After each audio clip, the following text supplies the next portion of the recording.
It's not overly complicated. It's just the 20% of things that you need to be doing. You just need to execute it at black belt levels. Welcome to Gym Owner Freedom. I am Scott Carpenter, and I am a former broke, struggling, frustrated, and overworked gym owner that felt stuck no matter what I did to try and improve the business. Once I realized that the answer wasn't what I thought it was, just getting more clients, and after really doing the math on acquisition and churn rates, I realized I wasn't even playing a winnable game to begin with. With my current price structure, mathematically, there was no way I could afford to pay my staff so I could scale up and out of the business, that I can have the time, the money, the impact, and the freedom that I always knew I was capable of. Once I learned how to add value by selling transformational programs to people who needed more than just workouts, everything changed in my life. Today, I own 6 gyms that all run without me, and I am free to pursue my passion projects and work just because I love to, not because I have to. And if that's a goal that we mutually share together, then this is the show for you. I'm going to teach you the framework to make way more money with less clients and open up a world of possibilities to you. Subscribe, leave a review, and tune in every week. It'll change your life. I promise you that.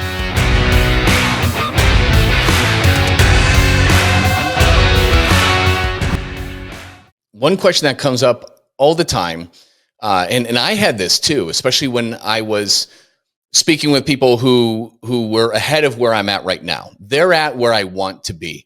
Is, okay, that's great. You might have caught some good breaks. You're the first in. You were an earlier adopter when things were easier. You got in the internet years before everybody flooded in there. Now it's harder, right? So you see these people who have accomplished all these different things, but you're like, okay, well, what if you had to start in today's time? What if you had to start again and you had no money and you were broke? You're in the same situation that I am in currently. How would you do it again? So that's one of my favorite questions. If I was broke and had to do it all over again, what would I do? How would I do it? So you guys know I have 6 gyms, right? I have successfully scaled up and out of all of them. So I no longer work in them. I act as an advisor only, right?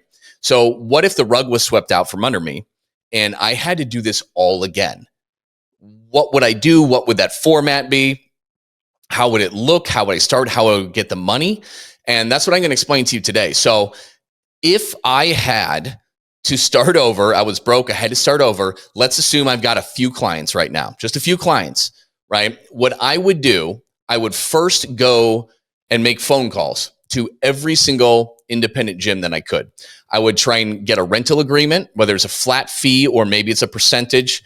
Usually flat fee might be best, but if I was really broke, maybe I would have to do a percentage.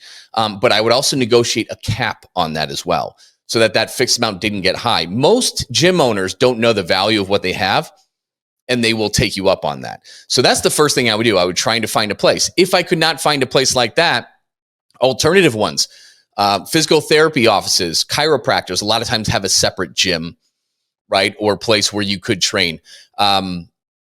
Apartment buildings, community centers, and HOA fitness centers. A lot of them allow it in some capacity. So the first thing is I'd find that location, right? Second of all, in terms of large group and small group and semi and one-on-one and all those different things, if you are renting, you're not going to have as many choices as if you had your own building on the format. So I would do not one-on-one, okay? Not semi-private, not small group, not large group. I would do overlapping PT, okay? Why? Because you can maximize your time and not be limited to one person, and you won't take up a lot of space, okay?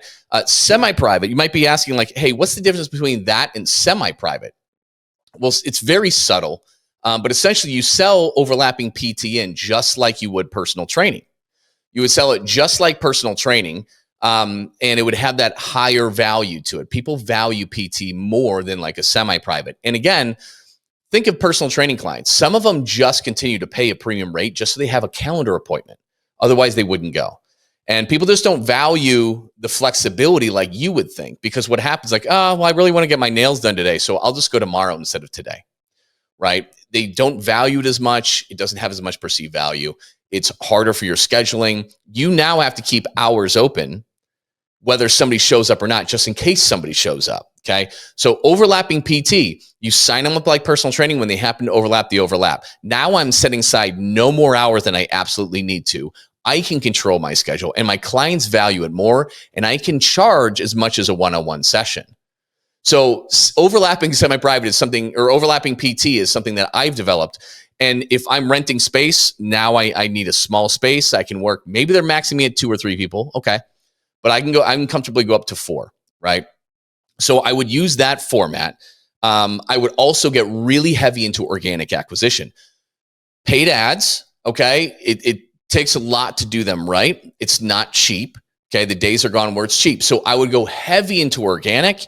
There's a content strategy that I would use, 3 posts a week, to really, really, really drive in people. And with just a little bit of work and the right strategy, it's never going to drive in huge volume, guys. Okay. But can I bring in 3 clients this month that'll pay $500 to $1,000 or more, $1,500 a month from organic posts? Yes, I can. I know I can drive in 2, 3, 4, 5 if I really work that plan. And best of all, it's risk-free, and it's completely free. So it doesn't cost any money to do that. And involved in that too is going to be me reaching out to people that I have worked with before or in my network, all those different things. And really understanding how to make that play correctly can really launch you in a big way. We've taken gym owners and personal trainers that we've worked with and had them just hit up people who were in their circle, in their network, whether they're current clients and needed more than workouts, or former clients or contacts or whatever. And you just speak to them a little bit different way, open them up to see that it's more than just workouts, and talk to them about this transformational program that you offer, and you'll get them across the finish line. It's amazing. You just got to talk to them a little bit different. You got to do that. So I go heavy into organic acquisition. And that also piggybacks on, instead of selling sessions or memberships, I would sell transformations. Okay. I'm no longer just giving workouts. I'm not counting reps. Okay. They're here. They want to get here from point A to point B. It's painful for them because they've struggled with it for 9 years and they tried this, this, and that. They just failed at it. They don't feel comfortable in their own skin and they have low energy, right? I'm selling that transformation. Okay. I'm not selling the flights. I'm selling the vacation. I'm talking about what it's going to feel like when they finally achieve this, and when they can eat the foods that they actually enjoy every day and still get to that weight that they want, have that feeling that they want. They can still celebrate with their son or daughter on their birthday and have a slice of cake, right? And not feel guilty about it. So I would sell transformation programs for anybody who needed more than just workouts, for anybody who has a body composition goal, or for anybody who really needed to change their life and their habits in a big way. Okay. I would only sell training only or workouts only to people who really just wanted to come and work out, and that was it. Okay. So 80% plus are going to be on transformation programs. So let's recap. Okay. I'm renting a space, okay, at very low risk, very low overhead. I am integrating overlapping PT format, selling transformational programs to over 80% of people that come in or that I meet with. I'm going heavy into organic strategy, which has no risk and it's free to do. Okay. And during this time, as I'm working with people, I'm going to paint the vision to my clients that I will have my own spot, right? And I'm working towards that. I'm acquiring capital. I'm doing these things. And why? Because I want them to inspire them to grow with me and be a part of that journey. In addition, okay, some of these people could be sources of funding, whether it's through a loan or whatever, or some of these people, then you can, when you find the place and get your ducks in a row, they could potentially pay in full for 6 or 12 months. Now, generally, I don't like huge PIFs a lot, but at the end of the day, if you need money to open up a spot, that is one of your best ways to do it. And I've done that actually. Okay. So it's a really good way to get capital if you need it right now. So yes, we're going on this. When it's time to hire, which I probably wouldn't until I get my space, I might not be able to, I might be limited. If I'm renting, if not, I might look to hire now. But we'll get to that in a second. So in the meantime, what I would do is I would build my credit, make sure that's there. I would start upping limits on my credit cards just to do that. I'm going to open up lines of communication with different creditors. Now, the big banks, like the top ones like Chase and Wells Fargo, they can be difficult sometimes, particularly if you don't have much history with business. and they can be shut off sometimes. But I would establish it with local credit unions. Very important. They can be great. Okay, local credit unions. I would also look into specialty lenders, micro lenders, micro loans for small business owners, and even industry specific like rig-quipment and other things. They will lend to people like us where other banks just won't even waste their time. Okay. So I would start looking into that. I would look into microloans, raising my rates on credit cards because you can get 0% for like a year and a half sometimes. And then what I would do is I would actively start looking for a place to rent for my own. Okay. And looking for a space. Sometimes you can get the best deals on second generation space where it was a previous fitness studio or group training studio or a yoga studio or a dance studio that has gone out of business.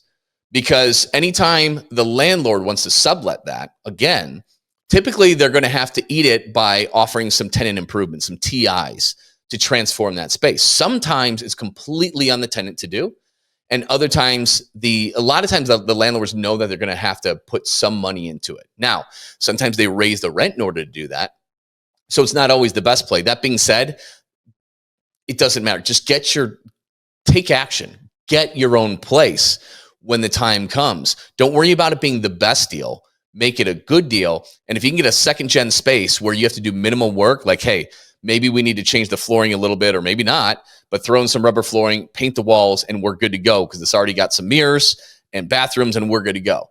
So sometimes you can sneak in really quickly and negotiate awesome terms.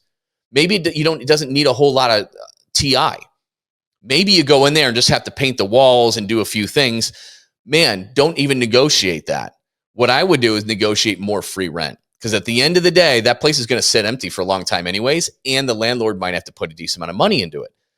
They don't want to do that. So you can really go aggressive and get several months of free rent while you handle that and everything. So second gen space is the easiest. Building out from a gray shell is a lengthier process. Typically, it's more expensive. That's also a viable option. And in that case, I would heavily negotiate the landlord really taking on a lot of that TI. Because remember, we're starting with not a whole lot of money, with not a huge clientele either. So I really want to take advantage of my negotiations that way. Instead of playing towards the lowest rate, I want them to get some of that upfront cost taken from me.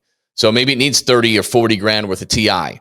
Well, I could maybe sign a longer lease with them and have them put that money into it. Okay. So it's just, and you don't have to do that if you got plenty of money. But again, we're making the assumption that don't have a whole lot of money, starting over from nothing. Okay. So that's what I would do. When I find that space, when I negotiate it, when I get in there, I could potentially piff out clients. Then I could take advantage of these microloans or figure out ways to do it, or private loans, whatever it is. But I want to foster those relationships dig your well before you're thirsty. Then when the opportunity strikes, you've got it. Do not wait until all the planets align, because guess what? They're never, ever going to. Okay? Act as if. So you call on that space to start learning the market. You talk to these lenders before you need a loan, right? So act as if. You read the books about business ownership, or start talking to a mentor to see if you'd potentially work with them now or later. Like, act as if. If you don't, the chances of everything just magically appearing in front of you, very, very slim. Okay. So yes, that's what I would do. I would get all that stuff together. When I get that first location, if I hadn't already made that higher, I would really make that higher. And during this whole time, I'm kind of casting out some lines, and I really want one full timer. And ideally, like if it's just me, they could work a split, or they could just work mornings or just work evenings. But depending on what I want to do, what aligned with me, I would hire for that. Probably for me right now, as having a family, I would probably hire out more for the afternoons and evenings. So that way I would just take the mornings. But again, it's really on your lifestyle. But really, I want to hire based on attitude, energy, trustworthiness. And I want somebody who sees this as a great opportunity, especially with overlapping PT. I can pay them less on what I would a normal one-on-one, but I'm going to make way more money because I have higher margins, and they're going to make way more money because on average, they're going to be working with like 3 people at once. So it'll be a better job and opportunity for nearly everyone. I can offer a better opportunity than any other employer with this model. So that's exactly what I would do. And talking about square footage on a space like this with overlapping PT, I can get by 1,200, 1,800 square feet and crush it. I can crank out 40, 50 grand a month out of a space like that. So I'm going to have extremely low overhead, low risk. I need less equipment, and I'm going to really maximize my revenue capabilities. And with this model, I need to find a fraction of the amount of people, right? I don't need 150 members or 200. I don't need 100. I can crush 50. And I can crush 50 members in this and really take home $200,000 a year in profit. So that's what I would build this. If I had to do it again, that's exactly what I would do. It doesn't cost as much money. It's lower risk. Don't need the capital. Don't need as much equipment, all that kind of stuff. But that's it, guys. That's exactly what I would do. So to recap, here's exactly what I would do if I was broke and I had to start all over again. Okay. I would find a place to rent. I would use an overlapping PT strategy. I would sell transformational programs to 80% of the people. 20% will just do the workouts, right? I'm going to get heavy into my organic acquisition strategy because it is free and I can grow that way using the right methods. I'm going to paint a vision for my clients to let them know I'm going to be opening up my own place in the future. And in the meantime, I'm going to establish my credit. I'm going to start casting out lines for my first hire. And I'm going to start looking at spaces. Then I would get into probably a second gen space, unless I find a really good opportunity. Second gen space, throw in equipment, minimal TI, get up and running, make sure that first hire is there. And then, I would make use of those loans and negotiations with the lenders and potentially a paid in full or two to get this thing operational. And then I would be full steam ahead on pace to make multiple six figures in profit from this within a year or two. So that's exactly how I would do it. It's not overly complicated, guys. It's just the 20% of things that you need to be doing. You just need to execute it at black belt levels. There's not a whole lot to this business. There really isn't. We do a great job overcomplicating it, but that's all you absolutely need to do. Now, okay, if you've already got 4,000 square feet and your group format, no worries. You don't have to switch to something like this. Although it will give you a lot less headaches and overhead and all that kind of stuff. That being said, like group models go great with transformational programs. Okay. What I would really avoid a lot of, unless I'm charging a massive premium, is true one-on-one. That really limits you. I did that for years. You could still do that, but you need to be charging north of $200 an hour. And if you learn how to pitch your overlapping PT correctly, you'll never have to do it. And everybody wins. It's a better experience for everybody. The trainer, because they make more and it's more fun. The owner, because you make way higher margins, right? And you need fewer people. You need less staff that get paid more. And that is a recipe to scale like no other. And then the client loves it more because they get the times that are important for them. They get to come in at 5 p.m. on their way home from work instead of coming back at 7:30 because that's the only time slot you have, right? And they get to know 1, 2, 3 other people on a regular basis. So there's more of a community involved. More work gets done. It's less of a rent-a-friend session, right? So it wins for everybody. But anyways, in a nutshell, that's exactly what I would do if I were broke and had to start all over again. Thanks for listening, everyone. If you are ready to start making an extra $10,000 a month or more this month by making more money with less clients and create a consistent flow of high-quality leads, you can learn about what it's like to work with me and how ridiculously affordable it is at CoachScottCarpenter.com. And if you got any value out of this episode, please pay it forward and leave a review for this show. It helps other gym owners find the answers to the huge problems that we all share. Thanks for listening, and we'll see you on the next episode.